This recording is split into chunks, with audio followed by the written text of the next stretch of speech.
ఒక వేడికేసిన వేసవి మధ్యాహ్నం నగరం శబ్దాలతో ముంచెత్తింది. గందరగోళమైన జనసందోహంలో 8 సంవత్సరాల బాలుడు అర్జున్ ఒక అసాధారణమైన దృశ్యం గమనించాడు. ఒక తుప్పుపట్టిన బెంచ్ కింద ఒక చిన్న వీధి కుక్క వణికుతూ పడుకున్నది, బలహీనంగా, మురికిగా, భయంతో. అర్జున్ మెల్లగా తన చేయి ముందుకు చాపాడు. కుక్క మొదట వెనక్కి తగ్గింది, కాని వెంటనే అతని వేళ్లను నక్కింది.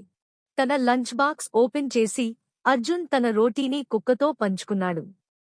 వాళ్ళిద్దరూ ఒకే విధంగా కూర్చొని భోజనం చేశారు.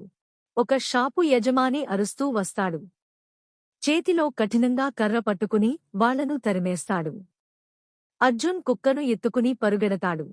వాళ్ళు దేవాలయం వెనుక దాక్కున్నారు. ఇద్దరూ శ్వాసలు పీలుస్తూ మౌనంగా ఉన్నారు. అర్జున్ చిరునవ్వుతో అన్నాడు, ఇప్పుడైనా నువ్వు సురక్షితంగా ఉన్నావు.